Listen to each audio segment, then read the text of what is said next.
Pension लाभार्थी ध्यान दें, 1 जुलाई से पहले यह 3 गलती सुधारें, वरना आपका भी पेंशन का पैसा रोका जा सकता है। जी हाँ, नमस्कार दोस्तों, स्वागत है आपका हमारे इस यूट्यूब चैनल योजना देश में।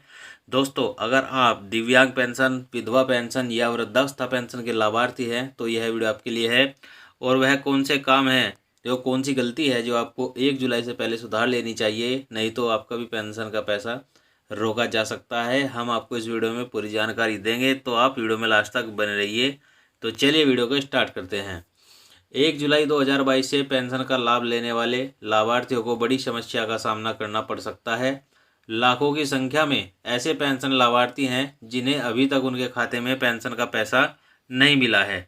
जैसा कि आप सभी जानते हैं कि सरकार ने सभी पेंशन लाभार्थियों के खाते में पेंशन का पैसा बढ़ा करके देने की घोषणा किया हुआ है और दे भी रही है। पहले सरकार इसको 500 रुपये दिया जाता था, लेकिन अब सरकार ने इसको 1000 रुपये प्रति महीना के हिसाब से पेंशन का लाभ दे रही है। दोस्तों, यूपी सरकार पहले 500 रुपये महीना पेंशन देती थी, लेकिन अब 1000 रुपये प्रति महीना पेंशन लाभार्थियों को दे रही है। सरकार पिछले कई महीनों से पेंशन लाभार्थियों को बढ़ी हुई पेंशन का पैसा उनके खाते में ट्रांसफ़र करती आ रही है, लेकिन अब पेंशन लाभार्थियों को बड़ी समस्या का सामना करना पड़ सकता है। अगर आपने इन बातों पर ध्यान नहीं दिया, तो अगर आपने ये गलती नहीं सुधारी तो आपका भी पेंशन रोका जाएगा। मीडिया रिपोर्ट के अनुसार ताज़ा अपडेट निकलकर सामने आ रहा है कि इसमें अब सरकार को पैसा आपका रोक सकती है। इसके लिए आपको जान लेना जरूरी है कि यह सरकार का कुछ नया नियम है या फिर आपकी कुछ गलतियों के कारण सरकार आपकी पेंशन रोक रही है। दोस्तों, यह जानना आपके लिए ज़रूरी है कि यह सरकार का नियम है या फिर आपकी गलतियों के कारण आपका पेंशन रोका जा रहा है। जैसा कि आप सभी जानते हैं कि ज़्यादातर राज्यों में राज्य सरकारें अपने यहाँ के पेंशन लाभार्थियों को पेंशन बढ़ाकर दे रही है, चाहे आप दिव्यांग लाभार्थी हों, विधवा पेंशन के लाभार्थी हो या आप वृद्धावस्था पेंशन का लाभ लेने वाले हो। तो आइए जानते हैं कि वह कौन सी गलती है जो आपको सुधार कर लेनी चाहिए। अगर आप एक वृद्धावस्था पेंशन के लाभार्थी हैं तो आपको नई पेंशन बनवाने के लिए जन्म प्रमाण पत्र की ज़रूरत पड़ती है, लेकिन जन्म प्रमाण पत्र आपके पास नहीं होता, क्योंकि सरकार के नियम के अनुसार आप 60 साल से के बाद ही अपनी वृद्धावस्था पेंशन बनवा सकते हैं। तो इसलिए जन्म प्रमाण पत्र तो आपके पास नहीं होगा।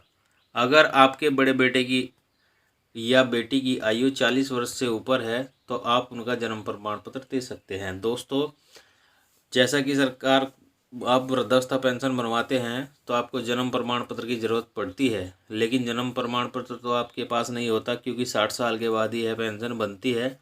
तो आप अपने बड़े बेटे या बेटी का जन्म प्रमाण पत्र लगा करके दे सकते हैं और आप अपनी पेंशन के हकदार हो सकते हैं। अगर आप विधवा पेंशन के लाभार्थी हैं या फिर आप नई पेंशन बनवाने की सोच रहे हैं, तो पेंशन बनवाने के लिए आपको निवास प्रमाण पत्र चाहिए होता था, जो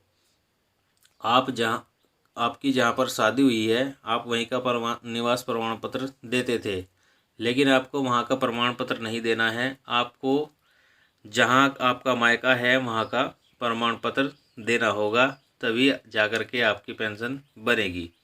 अगर आप दिव्यांग पेंशन के लाभार्थी हैं या आप नया दिव्यांग पेंशन बनवाना चाहते हैं और आपकी दिव्यांगता का प्रमाण पत्र 40% है, तभी आप पेंशन के लाभार्थी माने गए हैं।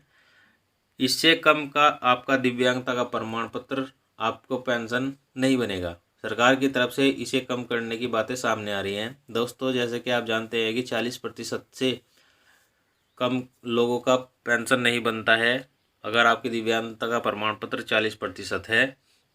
अगर 1 भी प्रतिशत कम है तो आपका पेंशन नहीं बनेगा और सरकार इसमें कुछ रियायत करने की भी तैयारी कर रही है। और अगर अभी तक आपने अपने बैंक अकाउंट में अपना पैन कार्ड, आधार कार्ड या मोबाइल नंबर नहीं लगाया है तो आप इसको जल्दी लगवा लें। बैंक में जाकर आप अपना सत्यापन करा लें या फिर आप अपने नज़दीकी CSC सेंटर में जाकर इसको लगवा लें, तभी जाकर आपको रुकी ही पेंशन का पैसा आपके खाते में आएगा। दोस्तों, अगर आपने पैन कार्ड आधार कार्ड अपने बैंक अकाउंट में नहीं लगाया है, अपना सत्यापन नहीं कराया है, तो आप इसे जल्दी करा लें, तभी जाकर आपके खाते में पेंशन का पैसा आएगा, नहीं तो आपकी पेंशन का पैसा रोका भी जा सकता है। जानकारी अगर आपको अच्छी लगी हो तो प्लीज़ वीडियो को लाइक शेयर कमेंट जरूर कर दीजिए, और चैनल पर नए हैं तो चैनल को भी सब्सक्राइब जरूर कर लें।